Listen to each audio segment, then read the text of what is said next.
deviennent enfants de Dieu. Alléluia. Jean chapitre 1, verset 12. Quelqu'un d'autre doit demander comment Dieu m'a créé, je ne suis pas avec lui. Comment je dois devenir enfant de Dieu? Ça, c'est verset 12. Beaucoup de personnes vont se poser des questions à ce point. Alléluia. Amen. Dieu ne nous a tous créés, mais les hommes, dans leur péché, Dieu s'était éloigné de tous. Après quoi, il a vu un homme qui lui cherchait avec vie, qui était Abraham. Il s'est attaché à Abraham. Et c'est aujourd'hui Abraham que Dieu a établi Père des nations, ce qui signifie toute personne qui a Jésus-Christ, qui naît de nouveau dans la vérité, a Abraham aussi pour Père.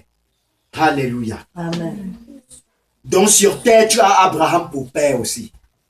Maintenant, le Père, qui est le roi des rois, le Seigneur des seigneurs, qui a été établi pour venir te sauver, c'est Jésus-Christ.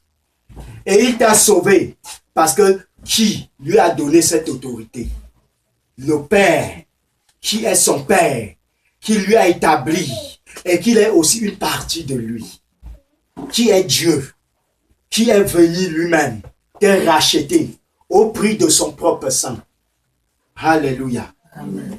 C'est pour cela, aujourd'hui, le peuple d'Israël, qui a été le peuple choisi de Dieu, aujourd'hui, après avoir renoncé à Jésus-Christ, alors, eux aussi, à leur tour, ont été refoulés.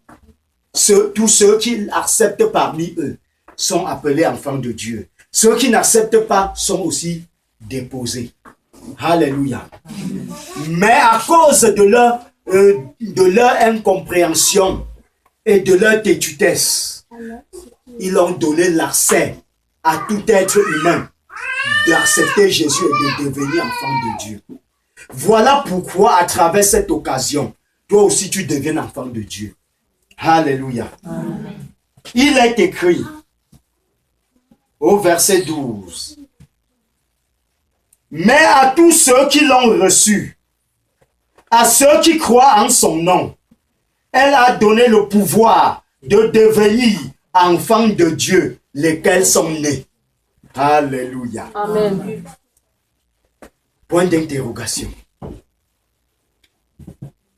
C'est une virgule, mais je dis point d'interrogation parce que c'est comme une question qu'on a déposée devant toi et à laquelle tu dois, c'est comme une énigme à laquelle tu dois percer le mystère et ouvert pour que cela soit clair. Alléluia. Amen.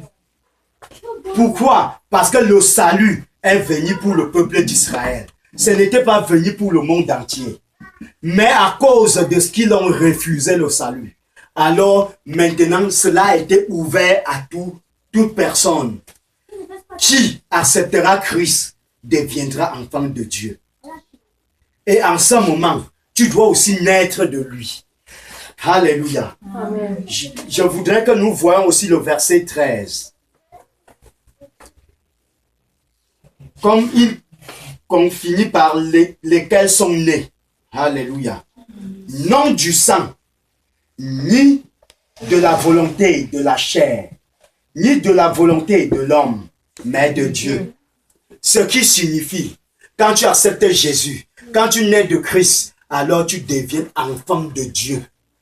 Est-ce que quelqu'un comprend? Amen. Donc tu n'es plus né des hommes, ce qui signifie, on ne peut plus seulement parler de Abraham, mais maintenant on parle du Père lui-même. Donc si tu nais de Christ, maintenant tu accèdes directement au Père créateur. Maintenant si tu as le Père créateur pour Père, alors ça veut dire ton salut est mandaté. Ton salut est parfait. Alléluia. Amen. Donc ce qui signifie, il faut que tu naisses de nouveau. Alors naître de nouveau, ici ne voudrait pas dire nous devons entrer dans le ventre de nos parents pour renaître, mais nous devons naître de Dieu lui-même. Amen. Amen. C'est pour cela il a précisé que ce n'est pas par le sang, pour que l'homme ne dise pas non, il est mon sang, il m'appartient. Si tu es déjà né de Christ et que maintenant tu es un véritable enfant de Christ, alors tu n'es plus le sang de l'homme qui t'a accouché, n'a plus de pouvoir sur toi. Il peut prédire des malédictions contre toi, mais quand tu cherches Jésus-Christ et que tu es